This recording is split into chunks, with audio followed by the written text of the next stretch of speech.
الصلاة والسلام علیک یا رسول اللہ، الصلاة والسلام علیک یا حبیب اللہ۔ جس وقت میرے امام الانبیاء رحمت للعالمین صلی اللہ علیہ وآلہ وسلم کو معراج ہوئی، حضور معراج سے واپس آئے، سارا واقعہ سب لوگوں کو سنایا۔ لوگوں نے نعوذ باللہ جھٹلانا شروع کر دیا، کافروں نے جھٹلانا شروع کر دیا۔ جس وقت کافر حضرت سیدنا صدیق اکبر رضی اللہ تعالی عنہ آپ کے پاس گئے اور کہا، تیرا حبیب، تیرا دوست، تیرا یار کیا کہتا ہے؟ وہ کہتا ہے رب نے مجھے معراج کرائی۔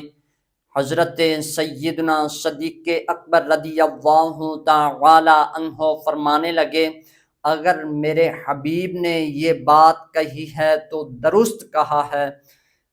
جس وقت تاجدار صداقت حضرت سیدنا صدیق اکبر رضی اللہ تعالی عنہ میرے امام الانبیاء رحمت للعالمین صلی اللہ علیہ وآلہ وسلم کی بارگاہ اقدس میں حاضر ہوئے، حضور نے واقعہ معراج حضرت سیدنا صدیق اکبر کو تفصیل کے ساتھ سنایا۔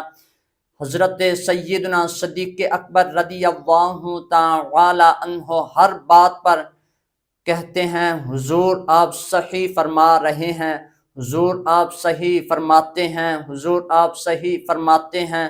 جس وقت حضور نے سارا واقعہ تفصیل کے ساتھ سنایا، حضرت سیدنا صدیق اکبر رضی اللہ تعالی عنہ کھڑے ہوئے اور عرض کی، یا رسول اللہ صلی اللہ علیہ وآلہ وسلم، میرے ماں باپ آپ پر قربان ہوں، آپ نے جو بھی واقعہ بیان کیا صحیح بیان کیا، آپ اللہ کے آخری نبی خاتم النبیین ہیں۔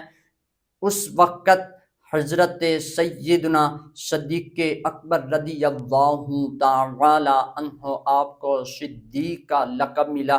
یاد رکھیے، حضور کے پہلے یار، اسلام کے پہلے خلیفہ حضرت سیدنا صدیق اکبر غار کے بھی، حضور کے غار کے بھی یار ہیں اور مزار کے بھی یار ہیں۔ حضور سے اتنی محبت، اتنا پیار، اتنا عشق کیا کرتے تھے۔